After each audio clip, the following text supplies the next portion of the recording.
Morning to everyone that's joining us today. I'm Anna Palmer, and I work for the Hudson River Estuary Program as their source watershed specialist, and I support regional groups, watershed partners, and stakeholders to protect and restore source watersheds in the estuary, and help to emphasize the integration of environmental justice into the community planning efforts here at the program.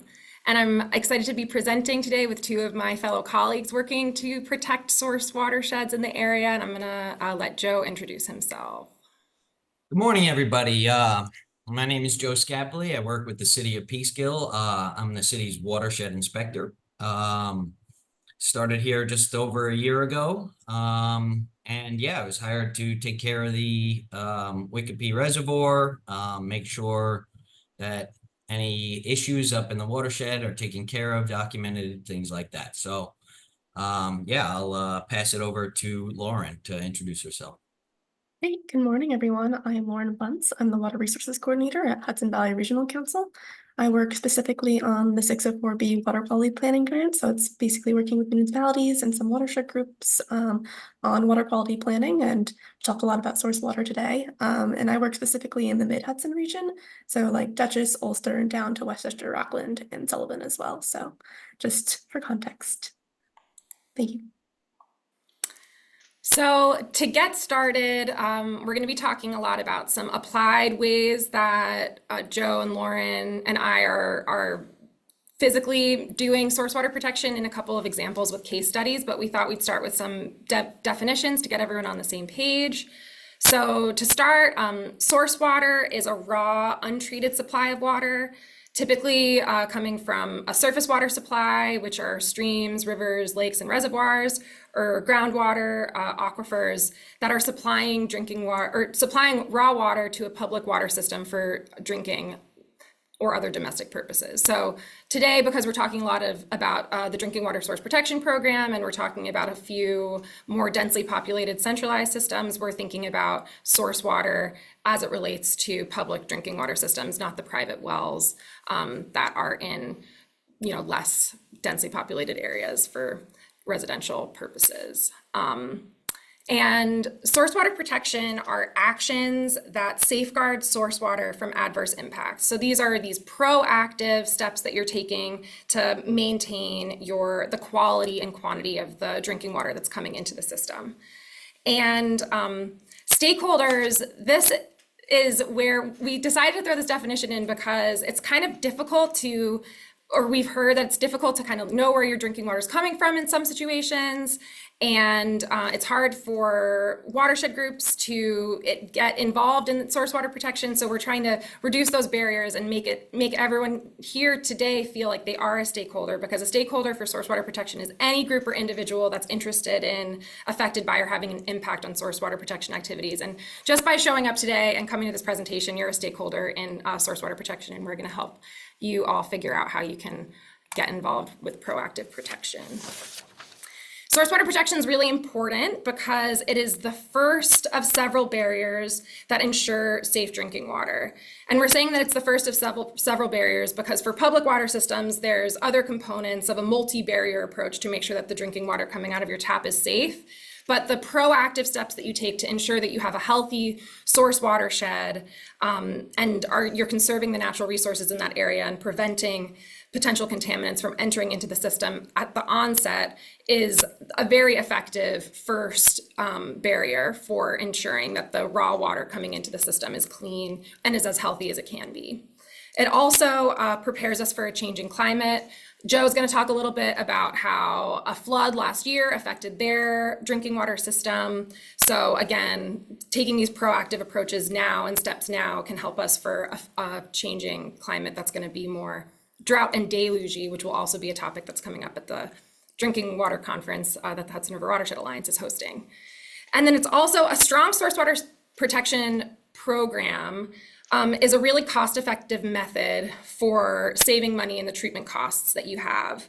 And there's been some research done to try to quantify the ecosystem services for source water protection. And this is just one estimate that came from an EPA study that $1 spent on source water protection can save $27 in water treatment, Or just a more general idiom that you can use to think about it is an ounce of prevention is worth a pound of cure. So taking these mitigation steps at the before bad things happen is really the best approach and what we're encouraging today.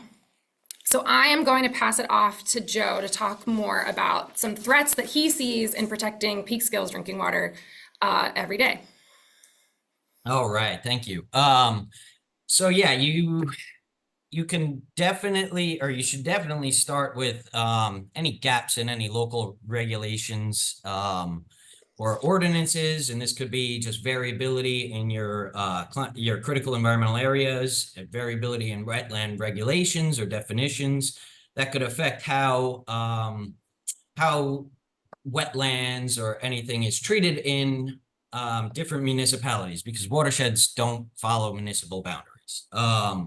So changes in that, could affect how, say a plot of land is built upon, and what's permitted in that area. So source water protection is always the most effective through local regulations. And then we'll get into some of the things that actually do affect the water quality. And first and foremost is underground storage tanks. This could be oil, gas, propane, anything along those lines. Oftentimes they're older, they're failing, they're leaking into the ground, which, travels quickly through the groundwater and can cause a huge mess, be very expensive to clean up. The next on the list would be sewage disposal systems, septic systems. We see a lot of issues in our watershed with this. A lot of bungalow houses were built in the 50s and 60s and that are essentially flowing straight into some of the lakes that feed our drinking water source. They're often also under-maintained. This goes back to local regulations. Anything you can do to force homeowners to pump out their septic systems regularly is something, we find very important in preventing any issues coming from that. Other issues come from hazardous material storage. Sometimes, people have in their backyard, in a shed or something like that, a barrel of old oil, anything like that, could be a threat to drinking water. And then lastly, a very common one is stormwater. Basically anything that, comes out of a vehicle, any vehicle fluids from a car accident, anything like that could be runoff. Not to mention road salt constantly being an issue that's, going to only increase as the winters pass. And then anything that flows out of or is thrown out of a car window, of course, will end up in your drinking water. All right. So I'm going to pass it over to Lauren for the next step. Thanks, Joe.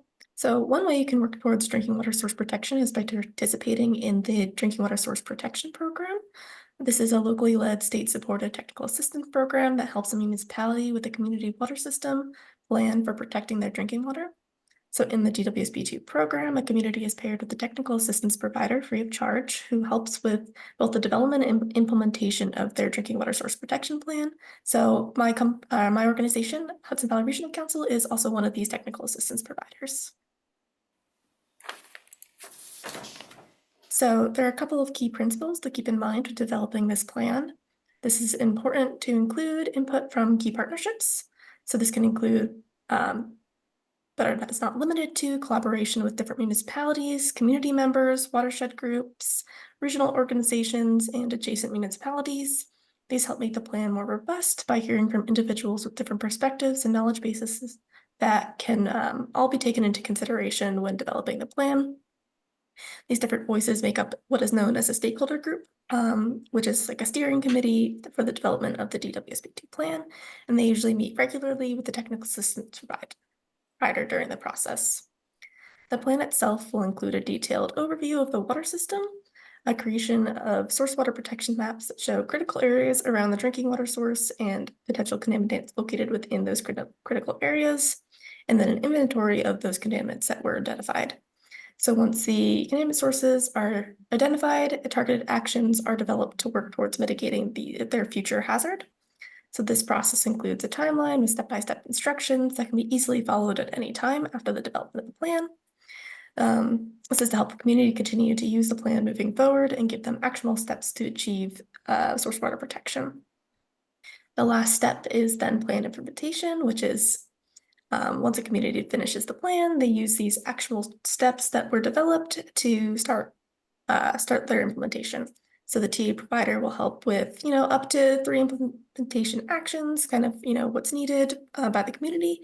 And then you can develop a plan management team that will continue to use to review the plan and look at the other actions and move the plan forward to reach their goals.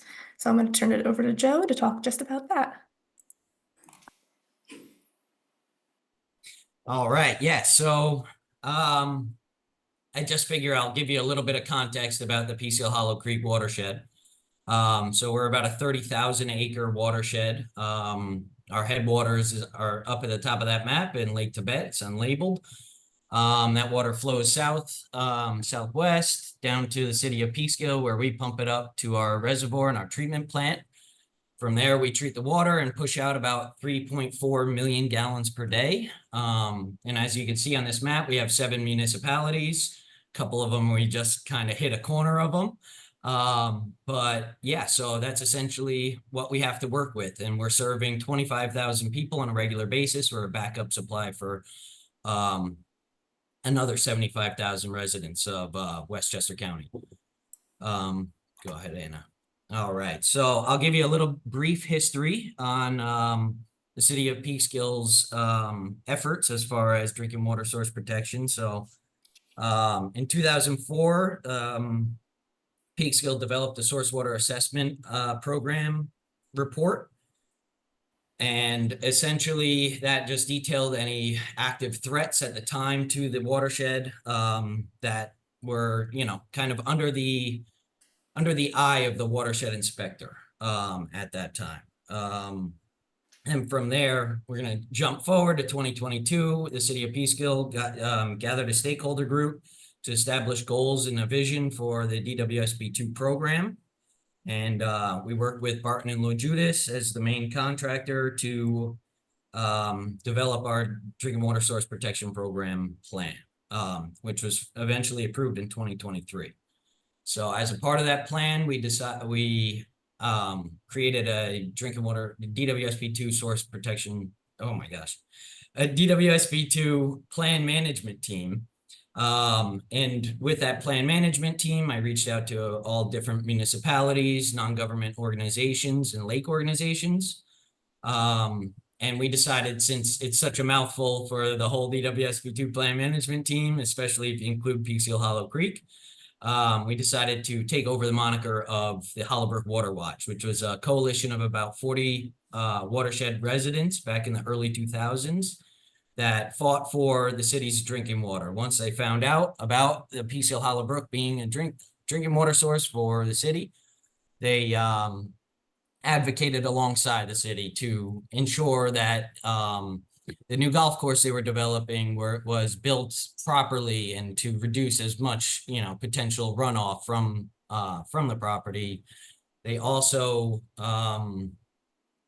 went after polluters, as you can see on that news article there, and received a grant and worked with Sloop Clearwater to educate, local residents about water quality in the area.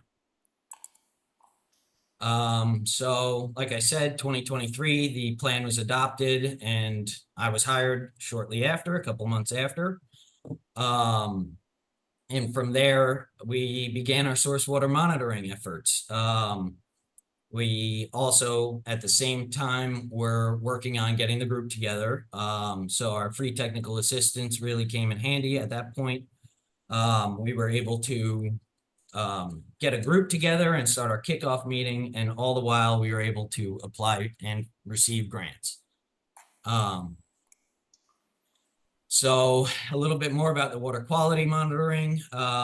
We worked with Riverkeeper. They were a key partner and a key liaison and getting us all set up for the, with all the equipment, with the laboratory, everything like that. So, and that was all funded by a Hudson River Estuary Program grant. And another thing we're working on is land acquisition. So we actually had some great successes this summer with land acquisition on a parcel close to our Wikipi Reservoir, which is our backup supply. It holds 1.3 billion gallons of water for us to supplement when the water gets low around late July, early August. And then we're also, for the DWSP2 plan, we are, following the steps it laid out. So we're looking into culvert assessments, finalizing those throughout the watershed. We're looking to analyze nutrients with the lens analysis. We're also looking for opportunities to reach out and educate, folks around the watershed. So a little bit more about the water quality monitoring. Here are 4 sites that we're collecting it in the middle and upper sections of the Peekskill Hollow Creek of the main stem. So essentially we are, collecting a baseline data for the Peekskill Hollow Creek because there really has not been any testing on the creek officially since approximately 2005, 2006, when there was an oil spill that, created a massive spell of contamination right around the middle of our creek. So that was our last data. We need to get more updated data to inform our permitting, our clean water plans, and to prioritize water quality projects. So if we were to find an issue closer to one of our points, we would be able to more easily narrow down where there's a problem. And it also helps in planning and watershed management. And it also gives us an idea of what to tell people when they ask what's the water quality like. So go ahead. So this will go through the source water monitoring project. So we partnered with Hudson Highlands Land Trust. A few of them I've seen are here today. So thank you guys very much. Very appreciate how easy you guys made it. Partnerships are absolutely key in accomplishing the goals. You can't do it alone.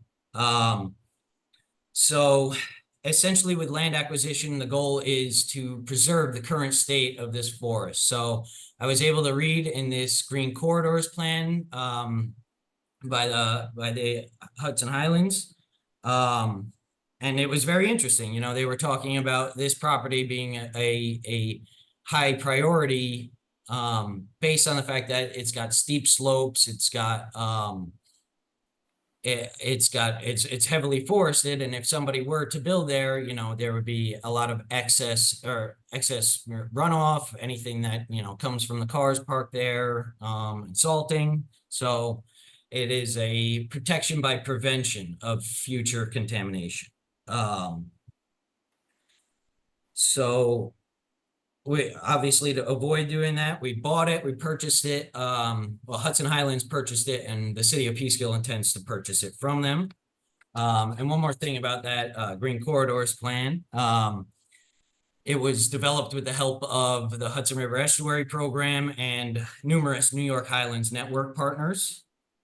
And it's also important to note that this plan was not necessarily a plan that was designed for, source water protection. It wasn't a water-based plan. It was a forest preservation plan, but it just goes to show that you can use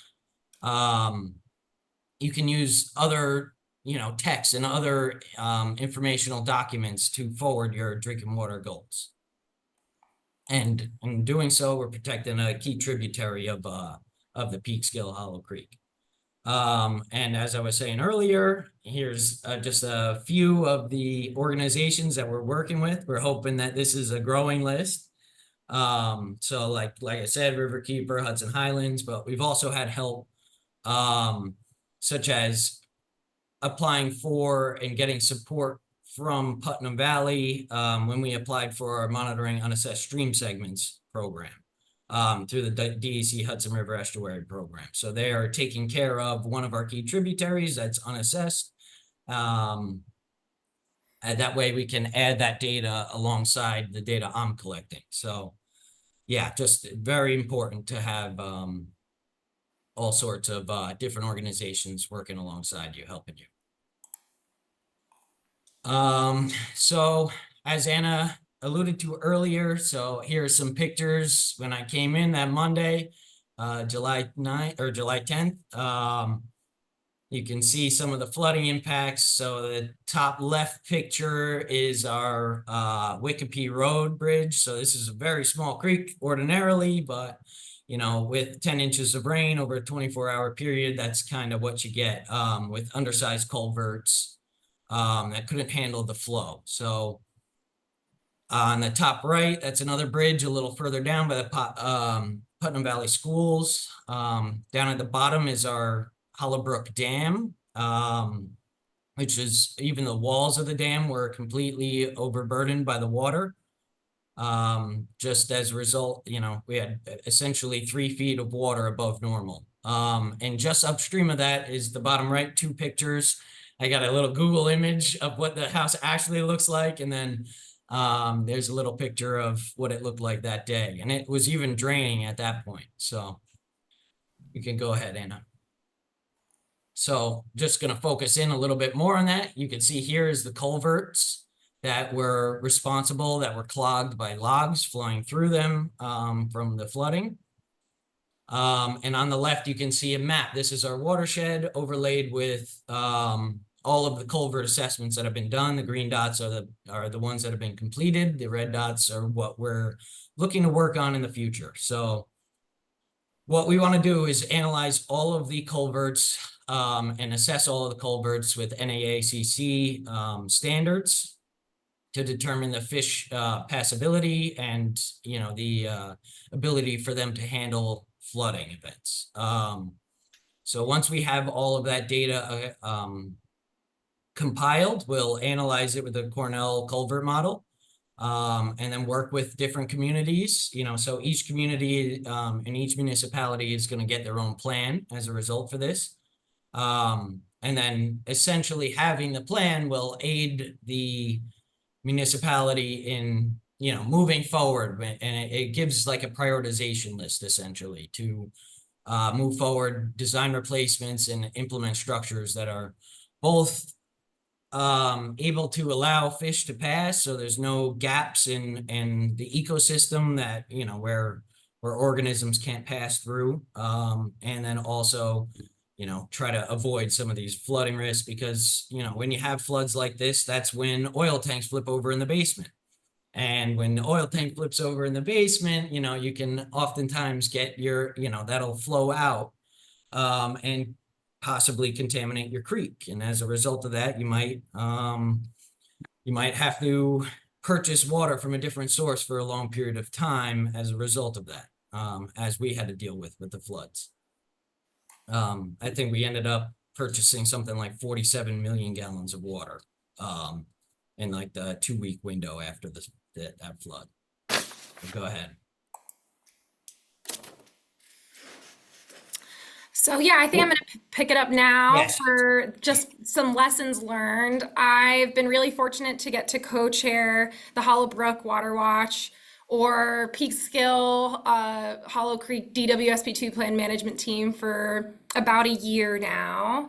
And you heard about like some of these examples of, you might not necessarily think that like doing culvert assessments has a proactive source water protection benefit, but it does. And it's been great trying to come up with different approaches for protecting Peekskill's drinking water, such as doing these culvert assessments. But in summary, these are some of the lessons that we've learned together over the last year, starting with the fact that having the Drinking Water Source Protection Program plan that was finished in 2023 is really what kicked off this reinvigoration of these efforts. And like Joe said, it's what allowed him to get hired, and it's what also allowed me to be able to support the implementation of the program, because part of my role is to help implement DWSP2 plans in the estuary, especially if the source water is a surface water supply and if the source water is serving a disadvantaged community. So that plan is what allowed for this collaboration to happen.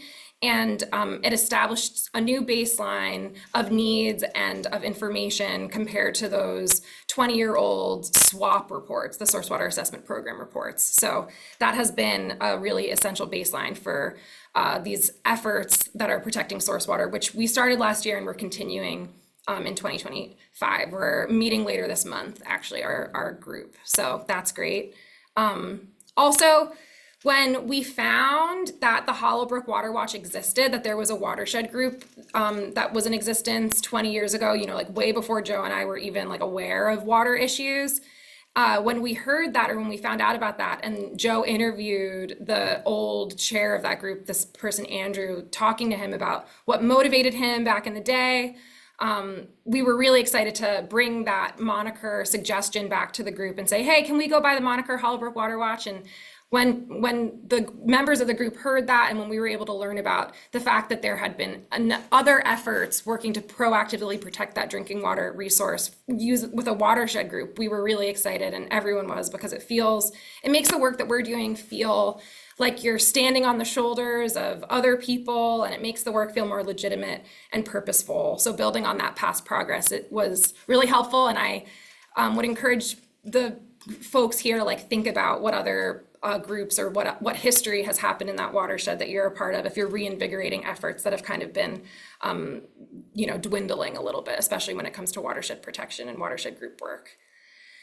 Next, ensuring everyone at the table is essential. So we've been doing a lot of outreach to the lake organizations and the different environmental organizations and municipalities that form the stakeholder group, the plan management team, which is the Hollowbrook Water Watch. So we've been doing a lot of outreach and getting a lot of people to come to these meetings, but we really want to work more in 2025 to ensure that we are engaging a broader constituency, because we know that there's no such thing as holistic water resource management without intentionally putting equity and inclusive engagement at the forefront. So Joe and I are going to work a lot harder this year to figure out how we can be engaging with the city of Peekskill residents, and also just get more voices at the table will make the solutions that we come up with better for everyone. And having that inclusive engagement is something that you need to really intentionally put at the forefront. And the last point that I wanted to just like emphasize is, and something that continues to be clear, is that having clean water is a priority for everyone. Clean drinking water was something that came up as one of the key priorities from the Hudson River Watershed Alliance's needs assessment from watershed groups.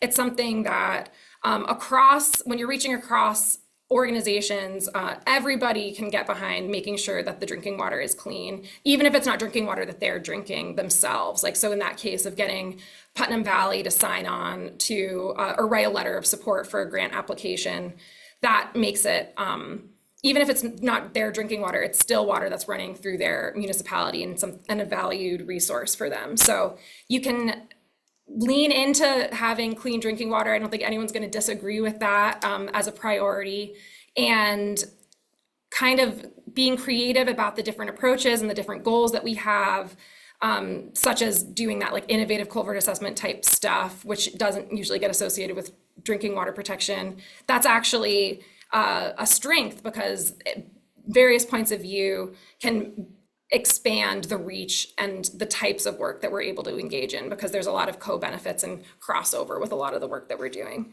So those are some of the lessons learned. And now I'm going to pass it off to Lauren to talk about Rockland County, where she's working.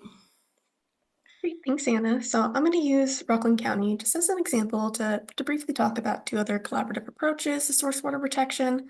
The first one, I'll start with discussing the DWSP2 stakeholder group a little bit more, using the town of Orangetown as an example. And then I'll discuss stormwater coalitions, which may be not directly, like they're focused on source water protection, but it's sort of an extension of their work, since they're working on water resources protection in general. So we mentioned the Stormwater Consortium of Rockland County will be the example here.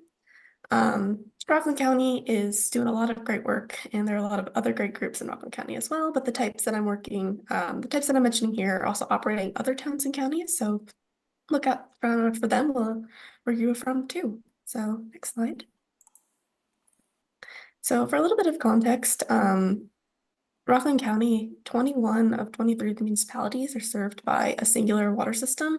So this amounts to about 300,000 people in the county. Just shows that there's really a good area for collaboration, and it's important to collaborate when addressing source water protection, since especially when a system that serves so many municipalities with source waters that are located across municipal boundaries. So next slide. So we talked a little bit about the collaboration that occurred to protect drinking water after the DWSP2 plan is completed.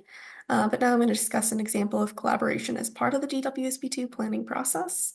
I spoke earlier about how it's important to include different voices in this group, and this can be, using different municipal departments, watershed groups, conservation committee members, etc.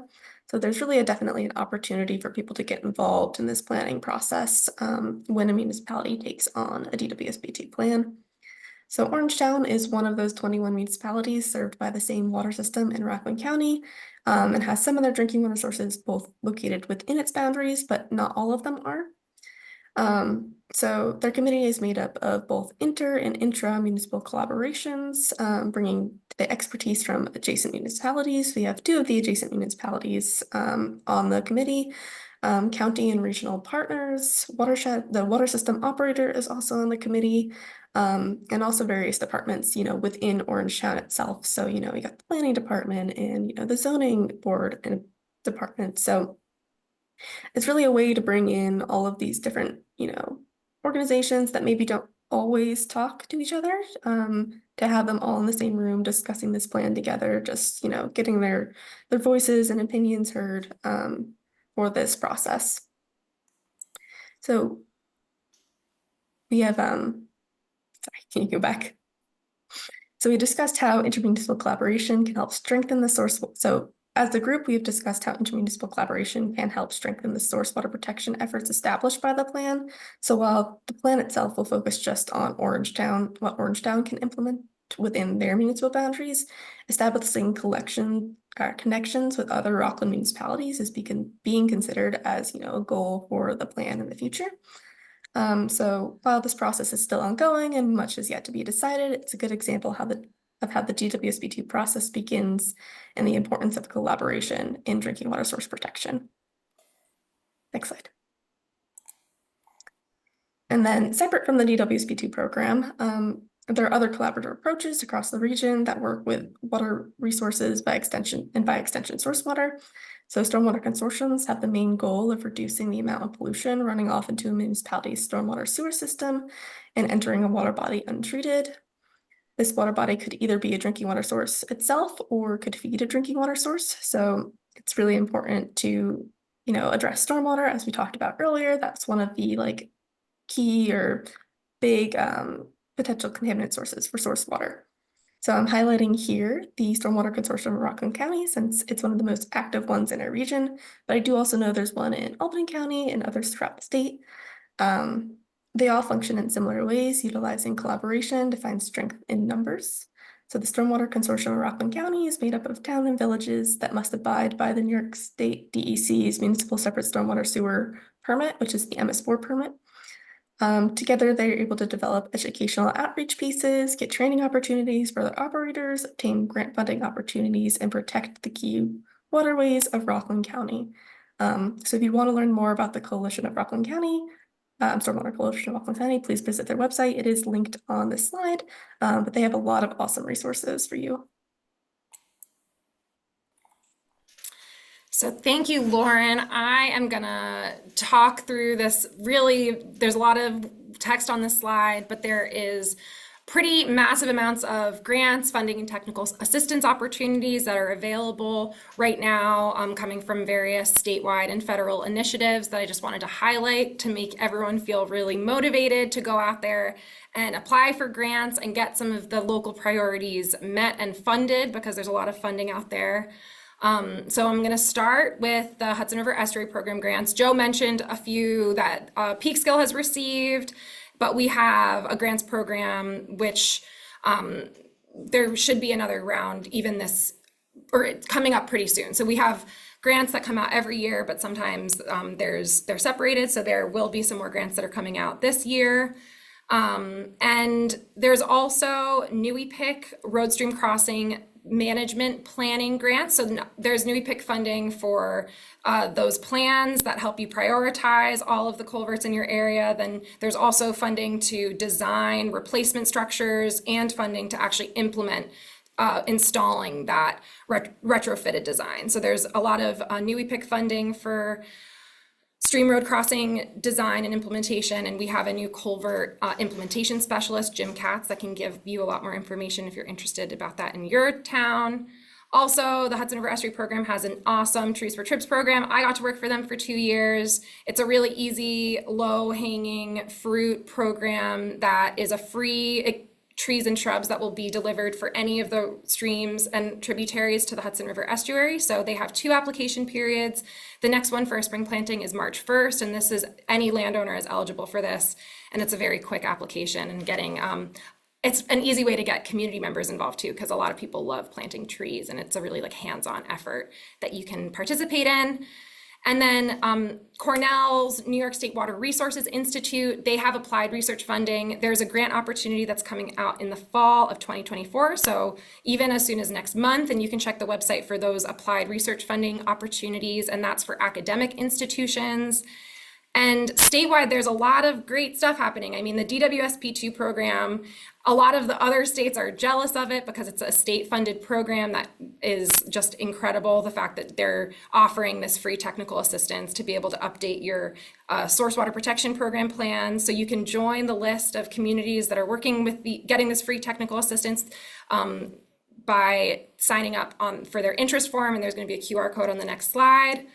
And there's some big shifts that have happened since like 2021, 2022 in terms of some big pieces of legislation that have gone through, including the Climate Leadership Community Protection Act. And something that was really innovative about that program is that it established the first environmental justice working group.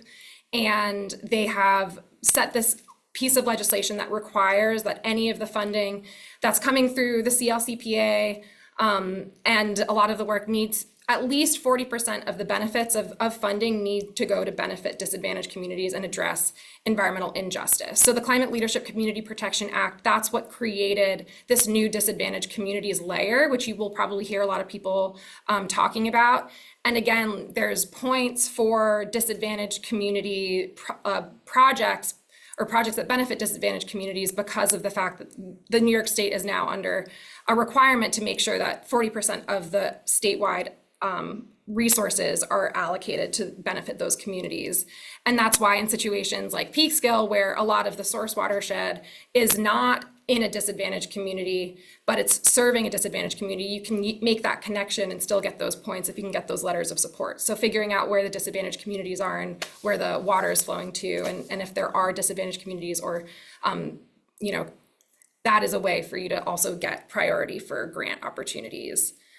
And at the same time, there's also this great piece of New York State legislation, the New York Environmental Bond Act. So that's the Clean Air, Clean Jobs Bond Act, which is $4.2 billion of funding. And that there's a lot that's already starting to get spent through state revolving funds. And that's a once in a generation amount of funding that's coming, already trickling through for bondable projects in New York State. So the New York State Funding Finder is a resource that will help you filter through a lot of these grant opportunities. We realized it was a need because there is so much funding that's available. So you can filter it based on your specific project type. It's a filterable Excel spreadsheet. There's over 80 grant opportunities on there. And it's for if you're a private landowner, if you're an academic institution, if you're a regional organization, it'll help you sort through all of these like massive amounts of funding, because there's also federal funding that's coming through the bipartisan infrastructure law. And I put a link there specifically about, there's a webinar series for how to access those federal funds for source water, and that's on that Source Water Collaborative Learning Exchange website. But this is a huge amount of funding, $1.2 trillion, and they're trying to spend that in the next 10 years. So the time is definitely now to get bondable infrastructure projects implemented. So definitely reach out to me if you're interested in learning more about any of those grants, or check out those webinars. So for more information, you can check out the DWSP2's website. I encourage you to do that. There's a lot of great newsletters and stuff on there. You can scan that QR code or fill out the interest form if you're interested in getting enrolled into that program. And I encourage you to sign up for the following few newsletters, because that will help you find out when is the next cohort for DWSB2 going to be accepting, when are they going to be, getting their next cohort of communities enrolled. Or you can join our Hudson River Estuary Program's RiverNet to see when our grants are open or when that Cornell WRI funding opportunity is open. So if you join these newsletters, then the funding opportunities and the current news will come straight to your inbox, and that's also helpful.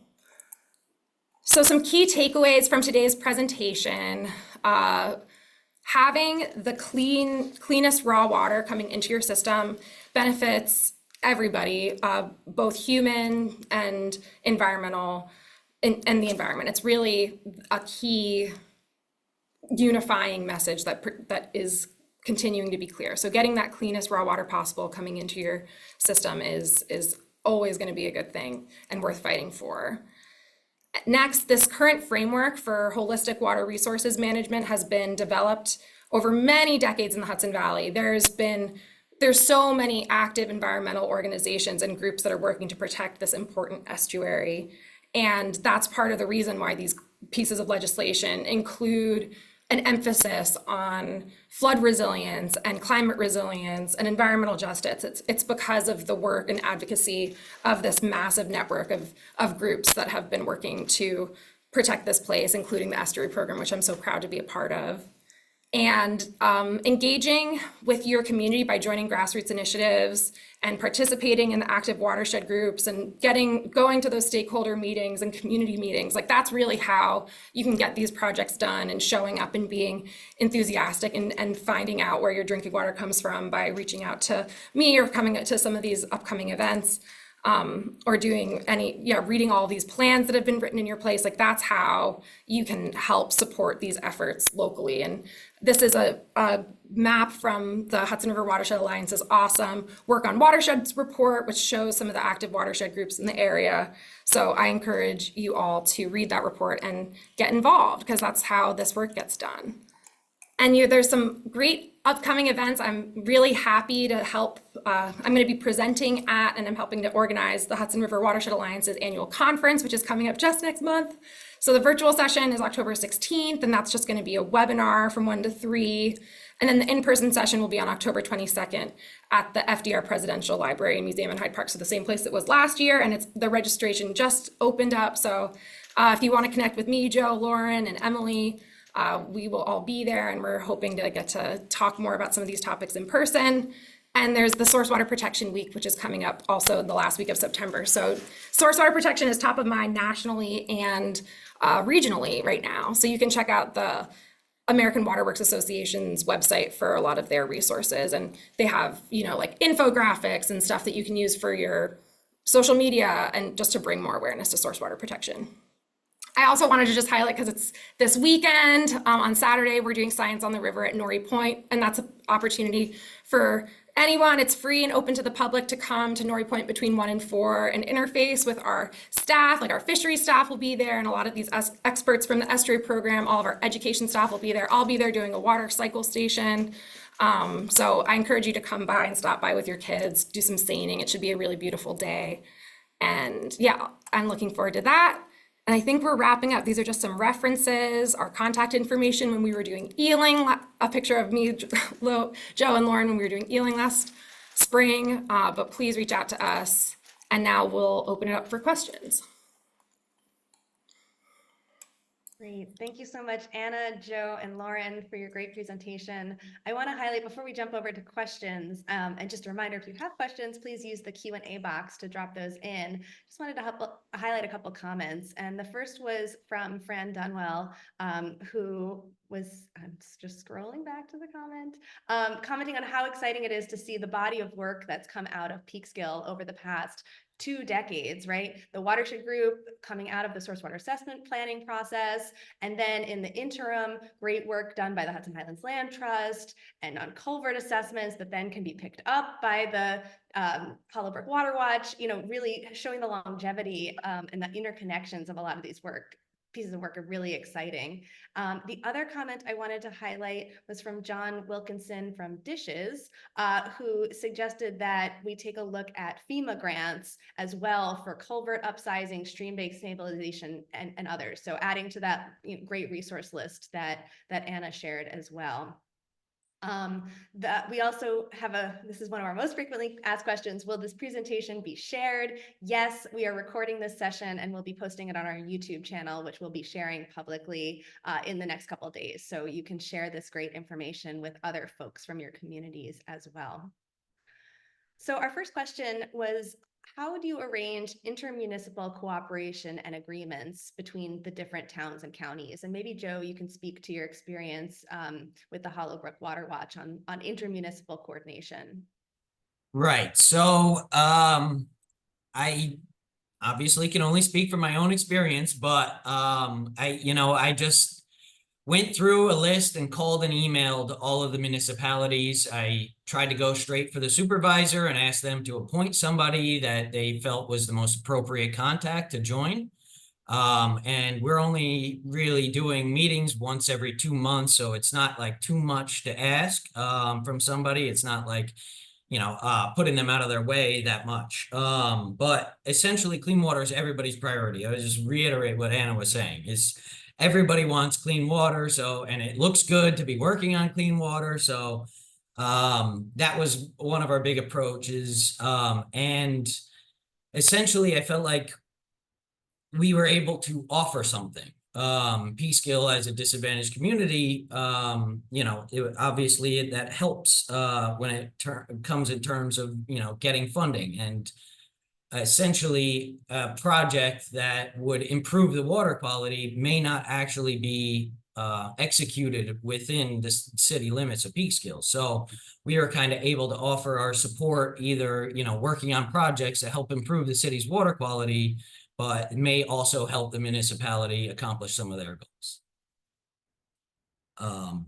So yeah, just offering support is really the best thing I can, say about that.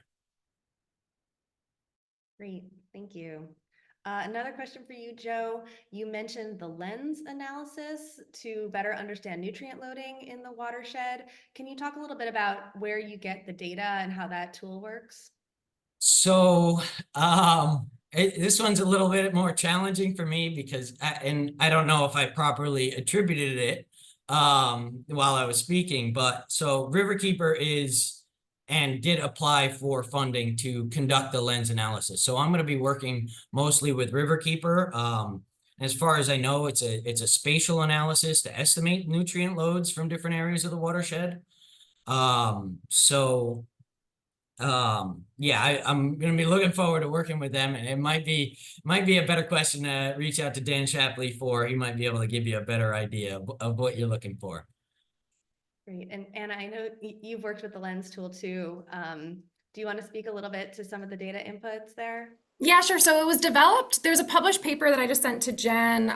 It's Load Estimator of Nutrient Source Analysis, and it was a tool that was developed by, the published paper is written by or authored by Karen Stainbrook, who's a DEC divisional head, and it's been a tool that the DEC has developed in total maximum daily loads to figure out where the nutrients is coming from. If it's essentially estimating non-point source and point sources of nitrogen loading and phosphorus, but they're modeling essentially a relative amount of where the nutrients coming into the system is coming from. So you can distinguish if it's coming from your wastewater treatment plants, or if it's coming from non-point sources, or if it's coming from septic tanks. So there's a way of quantifying all of that using modeling, and it's an innovative tool that the DEC has been using in TMDLs, and we're going to be doing it for Peekskill.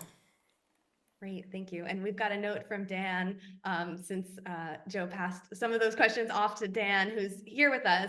So in the chat, Dan writes that they hope that the nutrient modeling through that lens tool will sync up with the water quality data that's been collected, so that those layers of information will help the city and its partners prioritize areas that are most important for water quality improvements. So it's great to see that we've got, the water quality monitoring, the modeling, these different pieces of information that can help make some of these management decisions.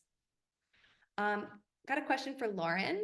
Can you share any DWSP2 plans that can be looked to as examples for what a good plan looks like?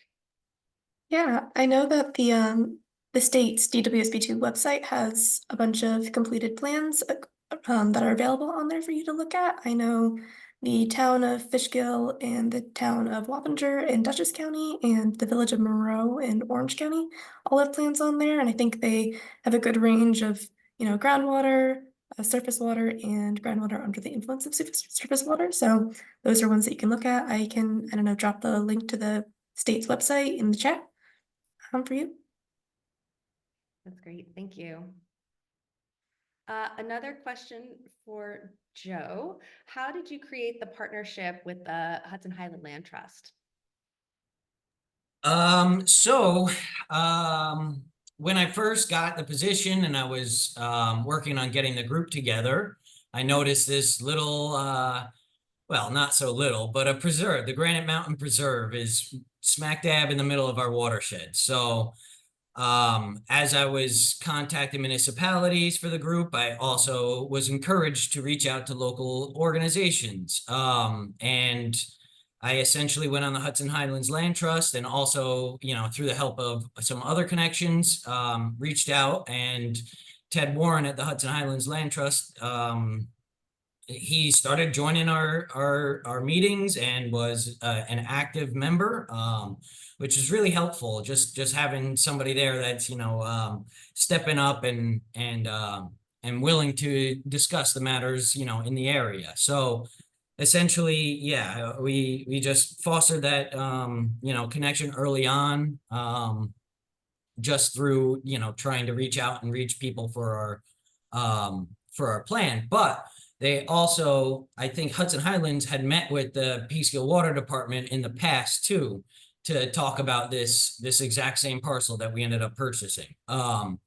Because it was up for sale a long period of time ago, and eventually it ended up going to auction. So it became like the perfect time to buy. But essentially, the Hudson Highlands Land Trust was kind of persistent in their efforts to, discuss with the city of Peekskill why this is such a great parcel to purchase. Great. And it sounds like it's important to find those partners with shared goals that can all come together in pursuit of a common cause. I actually had a similar question, which I noticed on the list of partners and collaborators, the Civic Association in Peekskill was listed on there. Yeah. So I'm wondering if you could talk a little bit about their role or how they joined the stakeholder group as well. So last year, just about, well, it would have been yesterday last year, I had gone to their meeting because I just generally took an interest in Lake Peekskill as it was, because it was really like my first time coming through the area, and I had noticed that Lake Peekskill had turned awfully green last summer. And it seems like that's a persistent like the more research I did, the more I realized it's been a persistent issue. So seeing that as one of the closest water bodies to our intake, I figured I had to make it a prioritization, right? So like, let's try to figure something out. So I started, and I went to their meetings, just to see what their organization was about. And afterwards, I had just invited Agnes, who was leading the Civic Association, to join our meetings, to be able to share her input and her thoughts on what we're working on and how they might be able to help. Great, thank you. So that brings us to the end of today's program. Thank you so much to our presenters today, Anna, Joe, Lauren. Thanks to you all for joining us this morning. We hope to see you at one of our upcoming programs. Again, we've got our office open house on Tuesday, September 24th from 6 to 7:30 p.m. here in our brand new office space in Kingston, New York. We've also got the conversations on drinking water continuing with our annual Watershed Conference. Our virtual session is Wednesday, October 16th in the afternoon, and our in-person session is Tuesday, October 22nd, all day at the FDR Historic Site and Presidential Library in Hyde Park. So we hope to see you at one of those programs, and thanks again for joining us this morning. Have a great day. Thank you.